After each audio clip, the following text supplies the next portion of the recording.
ನನ್ನ favourite voice, favourite singer, brother ಥರ ಸೋನು ನಿಗಮ್ ಅವರು ಕನ್ನಡಕ್ಕೆ ಎಷ್ಟು ಎಂಥೆಂಥ ಮುತ್ತು ರತ್ನಗಳನ್ನು ಕೊಟ್ಟಿದ್ದಾರೆ ಹಾಡುಗಳ ಮೂಲಕ. ಅದೇ ಒಂದು ಸಾಲಿನಲ್ಲಿ ಈ ಹಾಡು ಕೂಡ ಮನದ ಕಡಲು ಚಿತ್ರದ ಹಾಡು. ನನಗೆ ಬಹಳ ಇಷ್ಟವಾದಂಥ ಹಾಡು. ಹರಿಸಾರ್ ಮ್ಯೂಸಿಕಲ್ಲಿ ಯೋಗರಾಜ್ ಸರ್ ಬರೆದಿರುವಂಥ ಹಾಡು. ಬಾ ಗೆಳತಿ ನನ್ನನ್ನು ಅಲೆಗಳಲ್ಲಿ ಹುಡುಕು. ನೀವು ಚಿತ್ರದ ಕ್ಲೈಮ್ಯಾಕ್ಸಲ್ಲಿ ನೋಡಿ ಭಾಳ ಇಷ್ಟಪಟ್ರಿ. ಇನ್ನು ಮುಂದೆ ತಾವು ಈ ಹಾಡನ್ನು ಕೇಳ್ಬೋದು, ನೋಡ್ಬೋದು. ಈಗ ನಾವೆಲ್ಲರೂ ಸೇರಿ ನಿಮಗಾಗಿ 2 ಸಾಲನ್ನು ಹಾಡ್ತೀವಿ.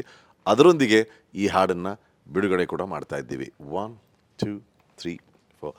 ಬಾ ಗೆಳತಿ ನನ್ನನು ಅಲೆಗಳಲ್ಲಿ ಹುಡುಕು, ಆವರಿಸು ನನ್ನನು ಉಳಿಯಲಿ ಬದುಕು. ಬಾ ಗೆಳತಿ ನನ್ನನು ಅಲೆಗಳಲ್ಲಿ ಹುಡುಕು, ಆವರಿಸು ನನ್ನನು ಉಳಿಯಲಿ ಬದುಕು.